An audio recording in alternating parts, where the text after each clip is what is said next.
ओम नमो भगवते वासुदेवया।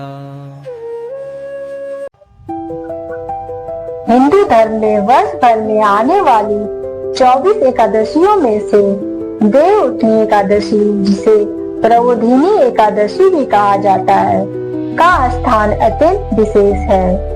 यह दिन केवल एक व्रत या तिथि नहीं, बल्कि एक नया आरंभ, जागरण और पुनर्जन्म का प्रतीक है। 4 महीने तक शयन करने के बाद जब भगवान विष्णु स्वयं योग निद्रा से जागते हैं, तब सृष्टि में एक नवीन चेतना का संचार होता है। इस दिन को देव उत्थान, देव उठनी, देव प्रबोधिनी या हरि प्रबोधिनी एकादशी कहा जाता है। कहा जाता है कि आषाढ़ शुक्ल एकादशी को जब भगवान विष्णु शेष शैया पर योग निद्रा में जाते हैं, तब से लेकर कार्तिक शुक्ल एकादशी तक सभी शुभ विवाह, संस्कार, यज्ञ आदि कार्य बंद हो जाते हैं। इन 4 महीनों को चतुर्मास कहा जाता है। जैसे ही भगवान विष्णु का जागरण होता है, वैसे ही सारी मंगल कार्यों की पूर्ण शुरुआत होती है, विशेषकर तुलसी विवाह। बहुत समय पहले सतयुग में जब धर्म अपनी पूर्णता पर था, तब भी अधर्म और दुराचार का बीज धीरे धीरे अंकुरित होने लगा था। मनुष्य अपने कर्मों में आसक्त होकर भक्ति से दूर जा रहा था। देवता, असुरों और मनुष्यों के बीच संतुलन बिगड़ने लगा। ऐसे में देवताओं ने भगवान विष्णु से प्रार्थना की, हे नारायण, आप ही जगत के पालनहार हैं, कृपया कर कुछ समय के लिए विश्राम लें ताकि सृष्टि पूर्ण संतुलित हो सके। भगवान विष्णु ने मुस्कुराकर कहा, देवगणों, जब कर्मों की गति तीव्र हो जाती है, तब प्रकृति को भी विश्राम की आवश्यकता होती है। अतः मैं 4 मास के लिए योग निद्रा में जाऊंगा। तब से यह परंपरा चली कि भगवान विष्णु आषाढ़ शुक्ल एकादशी को संयम करते हैं और कार्तिक शुक्ल एकादशी को जागते हैं। आषाढ़ महीने की एकादशी के दिन श्री हरि विष्णु क्षीर सागर में शेषनाग की शैया पर योग निद्रा में चले गए। देवी लक्ष्मी उनके चरणों में बैठकर उनकी सेवा करने लगी। देवगणों ने यह देखकर कहा, अब जब स्वयं विष्णु संयम में है, तो सृष्टि के सभी शुभ कार्य स्थगित रहेंगे। इसलिए 4 महीने तक कोई विवाह, गृह प्रवेश, यज्ञ या मांगलिक कार्य नहीं किए जाते हैं। इस अवधि को चतुर्मास कहते हैं और जब तक भगवान नहीं जागते, सब कुछ प्रतीक्षा में रहता है। समय बीता। 4 मास बाद कार्तिक शुक्ल पक्ष की एकादशी का दिन आया। प्रकृति में एक विशेष ऊर्जा व्यक्त हो गई। वातावरण में शीतलता थी, दीपों की लौ मंद मंद जल रही थी और तुलसी का पौधा अपनी सुवास से आंगन को भर रहा था। देवगण, ऋषि, ब्राह्मण और समस्त जीव प्राणी इस क्षण की प्रतीक्षा कर रहे थे, जब स्वयं नारायण जागेंगे। इन 4 महीनों में देवी लक्ष्मी भगवान विष्णु की सेवा में दिन रात लगी रहीं। लेकिन एक दिन उन्होंने भगवान से मन में कहा, प्रभु, आप तो अनंत योग निद्रा में हैं। मैं आपकी सेवा करती हूँ, पर मेरे प्रश्नों का कोई उत्तर नहीं मिलता। आपकी निर्भरता से सृष्टि शांत है, पर मन में एक विरह का भाव उठता है। लक्ष्मी जी की यह व्यथा देखकर नारद मुनि उनके पास पहुँचे। उन्होंने कहा, देवी, अब जागरण का समय समीप है, बस कुछ क्षण और फिर भगवान जागेंगे और संसार में पूर्ण मंगल होगा। लक्ष्मी जी ने विधि विधान से जागरण का संकल्प लिया।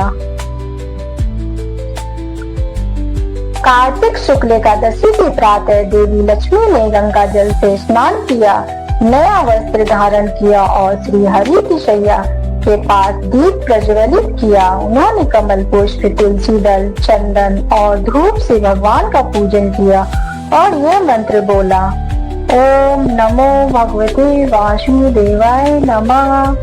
जागो देश जगत प्रभु जगन्नाथ, 4 माह की निर्दश अब पूरी हुई। उठो प्रभु और सृष्टि को पूर्ण जीवन दो। जैसे ही ये मंत्र उच्चारित हुआ, चारों दिशाओं में प्रकाश फैल गया। वायु सुगंधित हो उठी, कमल खिले और क्षीर सागर में लहरें उमड़ पड़ी।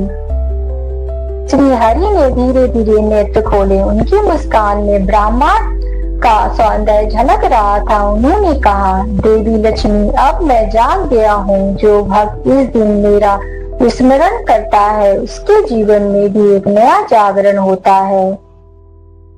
देवउठनी एकादशी का संबंध केवल भगवान विष्णु के जागरण से नहीं, बल्कि तुलसी माता के विवाह से भी है। इससे जुड़ी एक अद्भुत कथा है तुलसी और दैत्यराज जलंधर की। बहुत समय पहले एक अत्यंत तेजस्वी असुर जन्मा जलंधर। उसने ब्रह्मा जी को कठोर तपस्या की। ब्रह्मा जी प्रसन्न हुए और वरदान दिए कि तुम्हारी पत्नी की पवित्रता तक तुम्हें कोई नहीं मार सकेगा। जलंधर का विवाह एक दिव्य कन्या विंदा से हुआ, जो जन्म से ही श्री हरि की अनन्य भक्त थी। विंदा का विवाह जलंधर से हुआ, जो समुद्र का पुत्र था और बल बुद्धि सौंदर्य में अद्वितीय था। लेकिन एक रहस्य था, जलंधर असुर जाति से था। यद्यपि वह असुरों का राजा बना, लेकिन विंदा की भक्ति और पतिव्रता धर्म ने उसे धर्म प्रिय बना दिया। उसके जीवन में विंदा का इतना प्रभाव था कि उसने कभी किसी स्त्री का अपमान नहीं किया। इंद्र और अन्य देवता जलंधर से भयभीत हो गए। वह उन्हें युद्ध में बार बार हराता और त्रिलोक पर अधिकार करने लगा। देवताओं को ज्ञात हुआ कि जलंधर को विजयशाली बनाए रखने वाला उसकी पत्नी विंदा का पतिव्रता है। जब तक विंदा अपनी निष्ठा में अडिग है, जलंधर को कोई नहीं हरा सकता।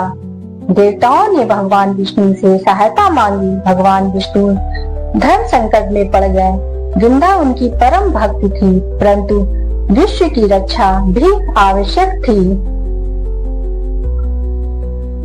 तब भगवान विष्णु ने योजना बनाई। वे जलंधर का रूप धारण कर विंदा के पास पहुंचे। विंदा ने उन्हें देखकर सोचा कि ये उनके पति हैं। वह उनके चरणों में बैठ गई। उनके स्पर्श मात्र से विंदा का पतिव्रता भंग हो गया। उसी क्षण महादेव ने जलंधर को युद्ध में मार डाला। जब विंदा को सच्चाई का पता चला तो वे क्रोधित होकर बोली, हे विष्णु, आपने धर्म का पालन नहीं किया। आपने मेरे पतिव्रता का अपमान किया। मैं आपको श्राप देती हूँ कि आप पत्थर बन जाएं। भगवान विष्णु ने शांत स्वर में कहा, देवी, आपका ये श्राप भी मेरे लिए वरदान है। मैं शालिग्राम रूप में आपके बिना नहीं रहूंगा और आप स्वयं तुलसी बनकर मेरी पूजा में सदा स्थान पाओगी। भगवान विष्णु ने घोषणा की, जो भी भक्त मुझे तुलसी दल अर्पित करेगा वह पाप मुक्त होगा। विंदा ने अपने शरीर को त्याग दिया और एक पवित्र पौधा के रूप में परिवर्तित हो गई।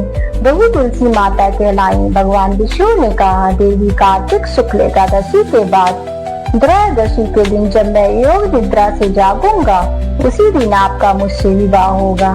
तब से यह परंपरा चली। देवउठनी एकादशी के अगले दिन तुलसी विवाह किया जाता है। देवउठनी एकादशी के दिन जब भगवान विष्णु जागते हैं, अगले दिन त्रयोदशी को घर घर में तुलसी माता का विवाह शालिग्राम भगवान से किया जाता है। आंगन में तुलसी का मंडप सजाया जाता है। तुलसी को लाल जोड़े में सजाया जाता है। शालिग्राम को दूल्हे की तरह वस्त्र, मुकुट और मालाओं से सुसज्जित किया जाता है। फिर मंत्रोच्चारण और गीतों के बीच विवाह होता है। औरतें मंगल गीत गाती हैं। तुलसी विवाह कराई दे रामा शालिग्राम के संग। यह विवाह देवताओं का नहीं बल्कि भक्ति और श्रद्धा का संगम होता है। कहा जाता है कि जो भक्त तुलसी विवाह करता है उसे हजारों यज्ञों का फल प्राप्त होता है। भारत के विभिन्न राज्यों में देवउठनी एकादशी को अलग अलग रूपों में मनाया जाता है। कहीं उसे गोवर्धन पूजा के साथ जोड़ा जाता है तो कहीं तुलसी विवाह के रूप में। कई स्थानों पर लोग घर के आंगन या मंदिर में भगवान विष्णु के चरणों का चित्र बनाते हैं, जिसे देव उत्थान का आवाहन कहा जाता है। भक्त दीप प्रज्वलित कर गाते हैं, उठो देव देव के 4 मास भाया, उठो श्री हरि नारायण जागो जगदीशा। यह गीत गाते हुए भक्त भगवान को जागरण का निमंत्रण देते हैं। देवउठनी एकादशी केवल पूजा या कथा नहीं, यह आध्यात्मिक जागरण का प्रतीक है।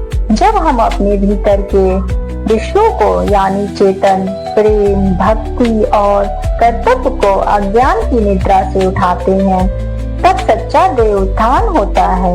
जैसे भगवान 4 महीने के बाद उठते हैं और सृष्टि में गति आती है, वैसे ही जब मनुष्य आलस और मोह से जाग कर सत्य के मार्ग पर चलता है तो उसके जीवन में भी नया प्रकाश आता है। जो भी भक्त श्रद्धा से देवउठनी एकादशी का व्रत रखता है वह विष्णु लोक को प्राप्त करता है। उसे जीवन में सुख, शांति और धन की प्राप्ति होती है। उसके घर में मांगलिक कार्यों की शुरुआत होती है। तुलसी माता की कृपा से पारिवारिक कलह समाप्त होती है और भगवान विष्णु का आशीर्वाद सदा बना रहता है।